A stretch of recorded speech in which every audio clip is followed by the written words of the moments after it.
Assalamualaikum warahmatullahi wabarakatuh. Perkenalkan, nama saya Parmin Escape NS MCAP. Saya bekerja sebagai dosen tetap Fakultas Kedokteran Universitas Tadulako. Saya telah mengabdi di Universitas Tadulako sejak tahun 2018 hingga sekarang. Ditugaskan di Prodi Keperawatan sejak 2018 hingga sekarang. Saat ini saya mengikuti proses sertifikasi dosen gelombang 1 yang diselenggarakan oleh Kemendiktissaintek tahun 2005. Pada kesempatan ini saya akan menyampaikan salah satu mata kuliah yang saya ampu, yaitu komunikasi dalam keperawatan. Dengan teknik pengajaran yang saya gunakan adalah delivery, interaction, dan assessment. Pemaparan ini saya buat sebagai pernyataan diri dosen dalam unjuk kerja Tridharma Perguruan Tinggi atau disingkat PDD UKT PT di bidang pengajaran. Mata kuliah komunikasi dalam keperawatan merupakan mata kuliah wajib pada semester 2 dengan bobot 2 SKS, 1 teori dan 1 praktek. Adapun deskripsi singkat mata kuliah komunikasi dalam keperawatan, yaitu mata kuliah ini memberikan pengalaman belajar mahasiswa di dalam konsep, prinsip, dan teknik komunikasi terapeutik. Pembelajaran dirancang sehingga memungkinkan mahasiswa mampu mensimulasi komunikasi terapeutik dengan klien. Sistem pembelajaran. Perkuliahan komunikasi dalam keperawatan diselenggarakan secara luring, tatap muka langsung, dan secara daring melalui Google Meet, Zoom Meet, dan pemanfaatan Classroom. Perkuliahan dilaksanakan sebanyak 16 kali pertemuan, di mana pertemuan ke-8 akan dilakukan evaluasi tengah semester dan pertemuan ke-16 akan dilakukan evaluasi akhir semester. Mahasiswa dapat mengakses RPS, materi perkuliahan, dan mengunggah tugas secara online di Classroom. Sementara diskusi, interaktif, studi kasus, dan presentasi dilaksanakan secara langsung di kelas. Sistem pembelajaran mata kuliah ini adalah student center learning, di mana mahasiswa menjadi pusat aktivitas mahasiswa belajar dan dosen sebagai fasilitator. Selain itu, terdapat sistem pembelajaran problem based learning, di mana mahasiswa mampu melakukan pemecahan masalah nyata yang terjadi di masyarakat, sehingga bisa membentuk integrasi antara teori dengan praktek. Metode pembelajaran mata kuliah komunikasi dalam keperawatan berupa ceramah, diskusi, dan studi kasus. Dalam hal ini identifikasi masalah, pencarian data, dan presentasi solusi. Sistem penilaian terdiri dari tugas 20%, praktikum 20%, evaluasi tengah semester 25%, dan evaluasi akhir semester 25%. Dan kehadiran dan keaktifan di kelas baik secara verbal maupun dalam diskusi sebesar 10%. Dan biasanya saya memberikan penilaian khusus untuk keaktifan mahasiswa dalam proses pembelajaran. Penilaian dilakukan secara objektif berdasarkan indikator seperti ketepatan dan penguasaan materi, partisipasi aktif, serta kemampuan dalam menganalisis studi kasus. Saya menggunakan rubrik penilaian yang terukur. Hasil penilaian saya sampaikan kembali kepada mahasiswa sebagai umpan balik untuk meningkatkan kualitas pembelajaran. Untuk capaian pembelajaran mata kuliah yang diharapkan antara lain, mampu memahami ilmu keperawatan untuk melakukan asuhan keperawatan secara profesional dengan menggunakan pendekatan proses keperawatan atau CPL 02. Yang kedua, mampu melakukan komunikasi terapeutik dan menguasai keterampilan dasar keperawatan untuk melakukan asuhan keperawatan penyakit tropis dan traumatologi berbasis keluarga kepada klien melalui kerja tim atau CPL 03. Dan yang ketiga, mampu memberikan asuhan keperawatan kepada individu, keluarga, kelompok, dan masyarakat dengan mengutamakan keselamatan klien dan mutu pelayanan berdasarkan perkembangan ilmu dan teknologi keperawatan untuk meningkatkan kualitas asuhan keperawatan dengan memperhatikan prinsip caring sesuai dengan kode etik profesi atau CPL 05. Media pembelajaran modul, PowerPoint, artikel ilmiah, studi kasus, dan video pembelajaran. Materi pembelajaran antara lain: pertama, mampu menguasai konsep dasar komunikasi. Kedua, mampu menguasai konsep komunikasi terapeutik. Ketiga, mampu menguasai konsep komunikasi pada tiap tahapan proses keperawatan. Keempat, mampu menguasai komunikasi berdasarkan tingkat usia. Kelima, mampu mendemonstrasikan komunikasi efektif pada pasien dengan kebutuhan khusus. Keenam, mampu mendemonstrasikan komunikasi efektif pada keluarga, kelompok, dan masyarakat. Ketujuh, mampu mendemonstrasikan komunikasi efektif pada pasien dengan gangguan fisik dan jiwa. Dan kedelapan, mampu mendemonstrasikan strategi pelaksanaan komunikasi terapeutik pada tahapan usia.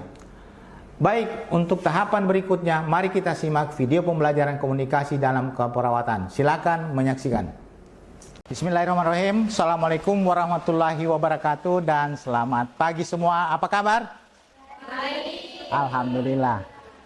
Oke, hari ini kita akan masuk tentang materi komunikasi dalam keperawatan. Tetapi sebelum kita masuk pada pembelajaran, saya minta marilah kita berdoa sesuai dengan agama dan kepercayaan kita masing-masing. Berdoa dimulai.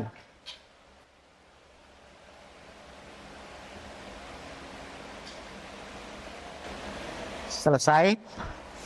Ya, sebelum masuk materi, saya ingin cek kehadiran kalian juga. Yang pertama, Aulia ada? Oke, bagus. Regina? Oke, bagus. Sinta Amalia? Oke. Ahmad?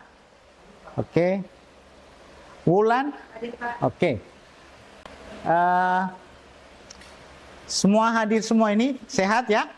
Oke, sekarang kita akan masuk tentang komunikasi dalam keperawatan ini. Kita lihat dulu slide-nya bahwa komunikasi itu penting. Komunikasi itu penting. Coba lihat orang berkerumun, orang di mana-mana. Nah, itu butuh komunikasi. Komunikasi ini merupakan kebutuhan dasar bagi seseorang, siapapun. Mulai dari anak bayi sampai kita pada orang dewasa. Apalagi kita di pelayanan keperawatan di rumah sakit, tentunya berhubungan dengan komunikasi dengan orang yang sakit. Ya. Gaya komunikasi itu bersifat personal, tergantung daripada orang, dari gaya seseorang. Makanya biasa antara satu dengan yang satu gaya komunikasinya berbeda. Jangankan itu, kami dosen yang mengajar juga kadang gaya menggunakannya juga berbeda-beda. Paham ya? Oke. Jadi menurut kalian apa yang dimaksud dengan komunikasi? Siapa? Oke? Ya. Menyampaikan pesan. Bagus. Yang lain? Apa? Ya. Menyampaikan Informasi. Selain itu apa? Menurut ya, Sien? menyampaikan ide. Ada ide, ada keinginan mau disampaikan kepada orang lain. Oke. Itu semua merupakan bagian-bagian daripada komunikasi. Makanya komunikasi itu dibutuhkan oleh setiap orang. Merupakan kebutuhan dasar bagi orang. Nah, kita lihat apa sih pengertian daripada komunikasi. Kita mulai masuk pada materi komunikasi sebenarnya. Nah, tetapi sebelum itu kita akan membahas apa semua dalam pembahasan komunikasi nanti. Pertama, kita pengertian. Yang kedua tentang proses komunikasi. Yang ketiganya tahapan proses komunikasi. Yang berikutnya itu keuntungan dan kerugian komunikasi, baik itu lisan maupun iya. Yang berikutnya adalah saluran komunikasi. Selanjutnya hambatan komunikasi dan komunikasi efektif, dan terakhir adalah bagaimana berkomunikasi yang baik. Nah, kita masuk pada pengertian. Ini, kalau kita lihat di slide ini, komunikasi adalah proses pemindahan pengertian dalam bentuk gagasan informasi dari seseorang ke orang lain. Makanya ada gagasan, ada pesan, ada info yang sudah dijawab dari teman kalian tadi.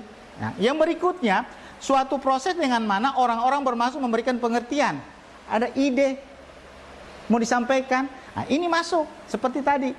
Tapi menggunakan apa? Dengan pengiringan berita berupa simbol. Simbol itu berupa apa? Bisa bentuk gambar, apalagi di era sekarang sudah mulai kan? Nah, berupa mimik, ekspresi, itu kan pengiriman semua. Ya. Yang berikutnya itu berbeda dengan bidang perbedaan pula, sehingga sering disebut rantai pertukaran informasi. Jadi pertukaran informasi dari seseorang kepada orang lain, dari orang kami yang mempunyai ide menginformasikan itu. Sampai situ paham? Berarti komunikasi adalah pertukaran informasi dari seseorang kepada orang lain. Ya, atau memberikan ide, menyampaikan ide pemikiran. Komunikasi melibatkan orang, maka pemahaman terhadap orang, terutama manusia, menjadi penting untuk mempelajari. Jadi kalau kita berkomunikasi, kita harus pahami dulu siapa orang yang kita ajak komunikasi. Kalau kita di keperawatan, berarti pasien, keluarga pasien yang akan kita berikan pemahaman tentang komunikasi. Jadi melibatkan apa? Itu tadi ada informasi, ada pesan, ada ide yang disampaikan. Kalau kita di dalam pelayanan itu berarti mengharapkan orang itu memahami apa yang akan kita berikan pelayanan. Nah, melibatkan simbol sama tadi dengan menyampaikan maksud di mana dapat berupa kata, gerakan tubuh, huruf atau gerakan-gerakan tertentu. Bisa paham ya? Jadi itu. Nah, ini proses komunikasi. Prosesnya sebenarnya ada terbagi, ada pengirim atau sumber pesan, ada pesan, ada penerima. Itulah prosesnya, mulai dari pengirim. Pengirim mengirim apa? Pesan. Pesan dikirimkan kepada siapa? Penerima. Di sini prosesnya. Pengirim merubah pesan, membuat pesan menjadi namanya encoding. Setelah itu pesan itu dikirim, diantarkan. Nah, bisa saja menggunakan media. Nah, kayak kita sekarang itu menggunakan PPT, menggunakan laptop. Nah, itu juga. Setelah itu pesan akan sampai kepada penerima. Penerima akan merubah berupa decoding. Penerima tadi begitu menerima pesan, dia pahami, dia akan memberikan apa? Umpan balik. Bagaimana menurut dia? Diterima, dipahami? Apakah pesan diterima A, dia pahami jadi C? Itu salah satunya, harapannya di situ. Nah, tahapan dari 3 tadi berubah jadi tahapan. Seorang sumber membawakan pesan. Berarti sebagai sumber pesan harus memahami pesan yang akan disampaikan. Apa? Dan bagaimana caranya, terutama sasarannya siapa. Yang berikutnya itu diterjemahkan atau disandikan. Berarti saya sebagai sumber pesan menyampaikan, membahasakan, memodifikasinya supaya kalian sebagai penerima pesan memahami. Yang berikutnya disampaikan melalui apa? Media. Kalau kita sekarang ini pesan disampaikan melalui apa? PPT, media pembelajaran. Ya, bisa saja menggunakan verbal, halo-halo dan lain sebagainya. Nah, begitu. Setelah itu penerima menangkap atau simbol. Tentunya penerima ini menerima pesan tentu akan berdasarkan daripada individunya. Makanya biasa kita mengkaji bukan pendidikan, budaya itu akan mempengaruhi cara orang menerima informasi. Nah, sampai pada diterjemahkan, sampai mengirim pesan kembali bahwa saya sudah terima pesan Anda terima. Reaksi saya begini, pemahaman saya begini. Bisa paham? Makanya kalau kita mengirim pesan, kita harus memberikan sinyal yang bagus. Orang yang menerima itu harus kita pahami. Ya, kita lanjut.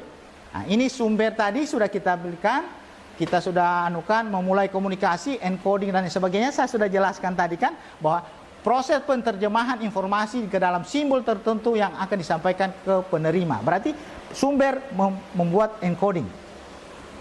Selanjutnya pesan bentuk fisik hasil dari proses encoding. Kata merupakan pesan dalam komunikasi lisan. Nah, ada lisan, ada tulisan. Nah, media komunikasi, metode penyampaian tadi PPT, apalagi di era sekarang WA, telepon, ya kan? Nah, penerima, pihak menerima pesan, mengerti pesankah? Seperti saya katakan tadi, yang saya sampaikan A, jangan dia terima, dia pahami C. Harusnya A juga dia terima. Itu berarti pesan diterima dengan baik. Makanya kita juga berusaha menyampaikan pesan itu supaya betul-betul bisa diterima oleh si penerima. Nah, decoding ini kebalikan encoding, merupakan di mana penerima menerjemahkan atau mengartikan pesan yang diterima tadi. Nah, di sini saya mau tanya, apa sih kelebihan dan kekurangannya komunikasi lisan dan tulisan? Siapa bisa menjawab? Apa? Oke, silakan. Jadi kalau keuntungan dari lisan, dia itu mudah dan cepat tersampaikan. Tapi kalau kerugiannya dia tidak ada bukti atau karena berupa kata-kata saja. Oke, yang lain tambahan? Ada? Mau tambahkan? Kelebihan kekurangan? Siapa? Sinta. Jadi kalau untuk kelebihan dari lisan itu kita bisa melihat secara langsung ekspresi dan iya, betul. Jadi dilihat mimiknya orang berbicara itu. Jadi memang bahwa itu. Nah, di sini kita lihat daripada materinya itu. Inilah sebenarnya keuntungannya lisan, mudah, cepat, karena langsung bicara. Umpan balik bisa diperoleh dengan cepat, ekspresinya orang bicara marah, ketawa atau sedih. Yang berikutnya akurasi lebih rendah. Maksudnya kita juga mengekspresikannya itu bisa bagaimana. Terus tidak ada catatan permanen. Hai, saya tidak pernah bilang siapa yang berekam, kecuali terekam. Tapi kalau tulisan lebih akurat. Mana tulisannya? Ini jam berapa, tanggal sekian. Terutama kita di dokumentasi keperawatan. Terus catatan permanen bisa diperoleh karena berada di dokumentasi keperawatan. Nah, terus umpan balik tidak cepat diperoleh. Iya. Contoh saja kalau kita kirim WA, kalau teman yang dikirimkan WA itu sudah tidur, masih centang 1. Besok pagi baru kita, oh iya, lamanya kita menunggu respon, ya kan?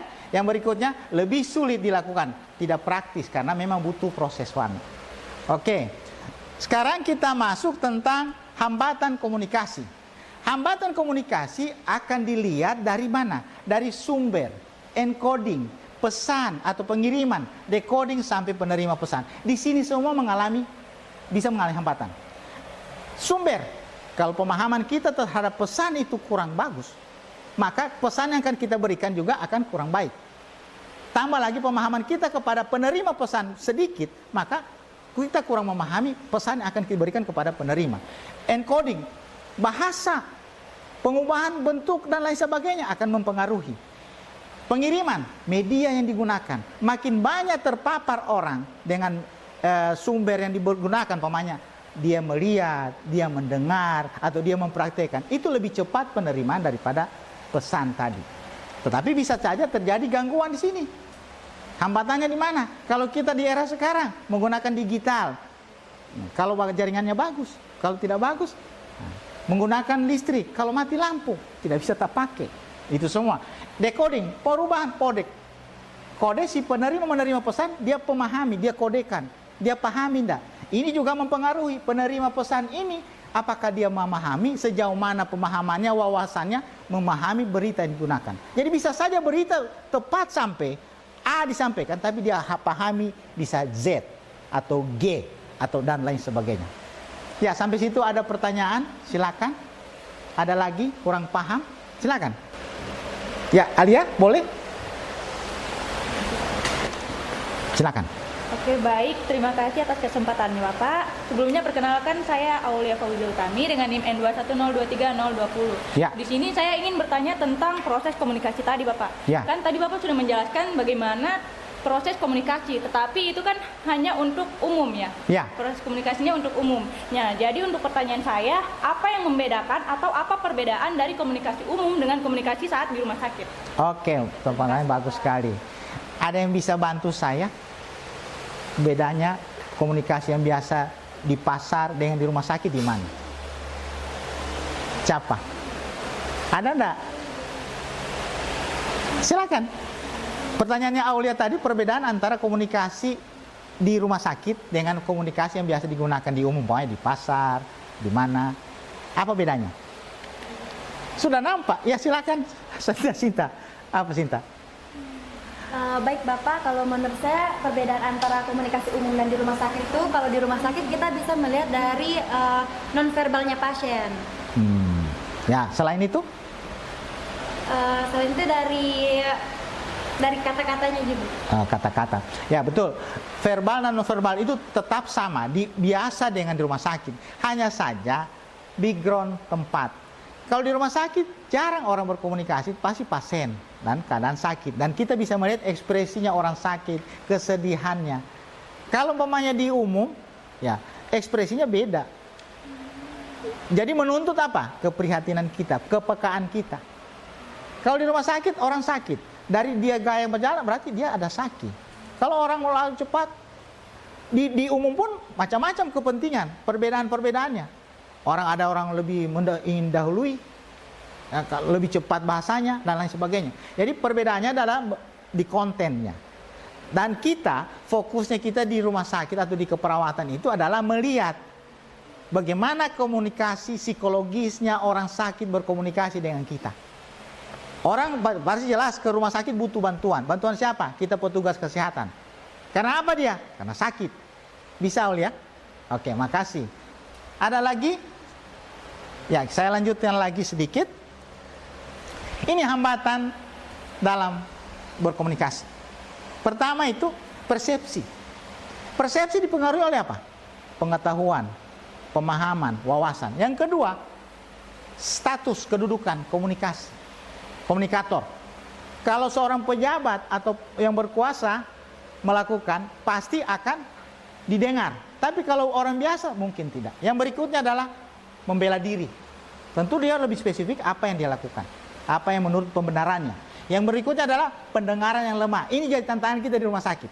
Kalau orang mulai gangguan bicara, tentu akan susah mengucapkan verbal. Kalau dia gangguan pendengaran, tentu akan kita bilang beda. Yang berikutnya adalah ketidaktepatan penggunaan bahasa. Bahasa yang berbeda, tapi kita bersyukur kita berada di negara kesatuan Republik Indonesia karena menggunakan apa? Satu bahasa persatuan, yaitu bahasa Indonesia. Kalau saya orang Kaili di rumah sakit, saya mau di rumah sakit, tapi saya bertugas di Jakarta atau di Jawa, saya pakai bahasa Kaili di sana, siapa yang mengerti? Nah itu juga, itu sih letaknya. Makanya itu komunikasi, tapi bisa saja dimengerti, tapi dengan hambatan karena bahasa tidak dipahami dengan ekspresi non-verbal. Ya. Selanjutnya, komunikasi yang efektif itu ketepatan dalam menentukan identifikasi sasaran. Jadi siapa yang diajak berbicara? Siapa yang jadi sasaran? Yang berikutnya itu adalah formulasi pesan. Pesan diformulasikan sebenarnya disampaikan demikian, tidak dengan tergesa-gesa, mudah dipahami. Yang berikutnya pemilihan media komunikasi dan kredibilitas sendiri, kemampuan kita. Nah, di sini pedomannya komunikasi, dan itu sebelum saya akhiri, kita tadi sudah membahas tentang apa? Pertama,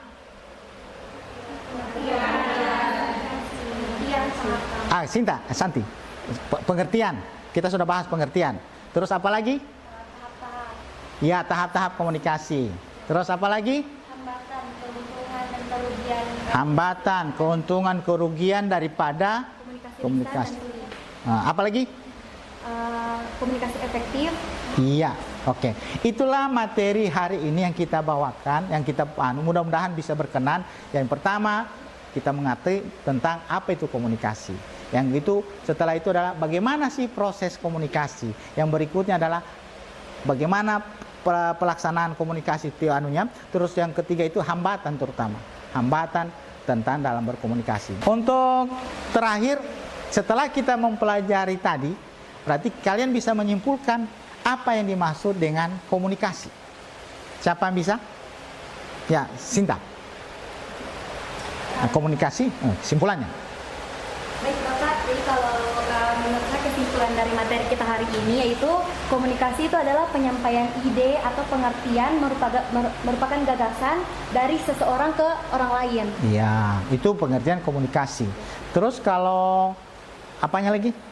Proses-proses komunikasi itu yang pertama ada pengirim, terus ada encoding, pesan atau perantaran melalui media apa saja, terus ada decoding, dan ada penerima. Terakhir adalah umpan balik. Iya, demikian kesimpulan sebenarnya dari materi semua ini, dari komunikasi tadi itulah yang akan kita lakukan. Tetapi fokus kita pada penekanan di asuhan keperawatan, komunikasi keperawatan nantinya. Mungkin untuk pertemuan selanjutnya kita akan belajar tentang komunikasi terapeutik, di mana senjata merupakan komunikasi ampuh bagi kita sebagai tenaga kesehatan. Untuk pertemuan berikutnya. Terima kasih.